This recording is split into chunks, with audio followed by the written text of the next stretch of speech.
nangumlando uqopheka sithola insizwa la ethi isuke yatravela from eGoli yeza la eThekwini ithi izobona nje izoseka uBahubhe ngana kwethu sikubingelele. Ngiyabonga futhi ngibonga ngiphezi ngoba uBahubhe angimlandeli namhlanje. Ukumlandela uBahubhe ngimlandele umama wakhe saphila. Umama kaBahubhe mhlawumbe uBahubhe akantsheli hanga ngimfihla. uBahubhe umama wakhe umthole engaboni emehlweni. Mhlawumbe abantu abaningi abayazi. uBahubhe ngimlandele mhlawumbe 2014. Insizwa engithanda kakhulu mfowethu ngiyazi ngwangapha othwe. Mina wasenquthu zikhona insizwa kodwa nje uBahubhe mfowethu umunye umuntu engithanda kakhulu mfowethu kakhulu. Ngiyacabanga ukuthi imali enginayo ngiyakwazi uspenda for uBahubhe and insizwa mfowethu engakwazi yangidisappoint nangelilodi langa futhi ngiyafisa empilweni yami ukuthi nanoma kwenzakalani ngeke ngilahle le insizwa ephila nabantu enenkani ngitshela ngelilanga ukuthi bayibhalele eGoli ngiphoyisa ke mina lelo mgwaqo kodwa nje baye bamvalela wangibonela exaba bangibhalela ngathi mina ngiyeza mangifika ngayivulela lensizwa le nje mfethu siphila kakhulu nayo futhi namanje into engilethela kakhulu umlando kaBahubhe.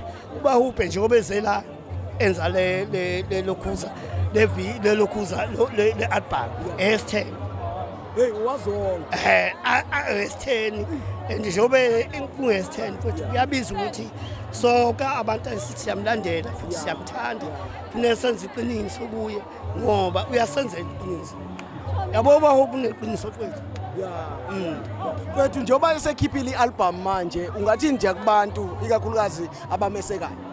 Ngiyacabanga ukuthi njengoba simseka futhi nesiqiniseko ngoba even nasemsebenzini la engisebenza khona ngiyabatshela abantu ukuthi hey kunensizwe enye ethi uBahubhe lapha ecula ugiya.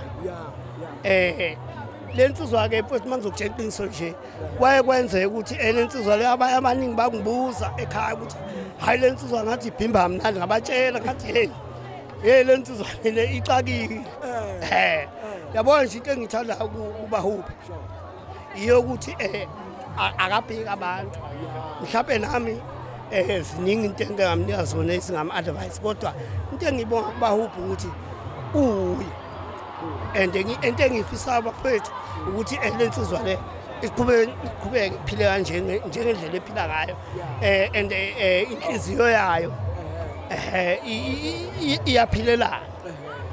But no siyabonga kakhulu qawela kithi sikufisela okuhle kodwa manje uphinda nini eGoli bafo ngiyaxolisa ukusho leyo nto leyo ngiyacabanga mhlawumbe ngizokucima la nginonkosikazi osibili unkosikazi wami osibili noma yinini ngathola umntwana ngiriskile ngizalahela eGoli ula eGoli ula eThekwini ngihambe naye wathi hayi ngoba kubo noBahubhe ula alright une 8 months ngiyaxolisa nje ukusho lokho kodwa ngiyacabanga ukuthi ngokuningi ngibonga nje ukuthi uBahubhe ngeke mfethu ngihlale ngamsupport ngiyamthanda insizwe engithanda kakhulu hayi qawela kithi no siyabonga kakhulu ngesikhathi sakho. Ngiyabonga futhi insizwa ke evela le kude kangaka eGoli ithi yena isukile yazoseka uBahubhe khona la iworkshop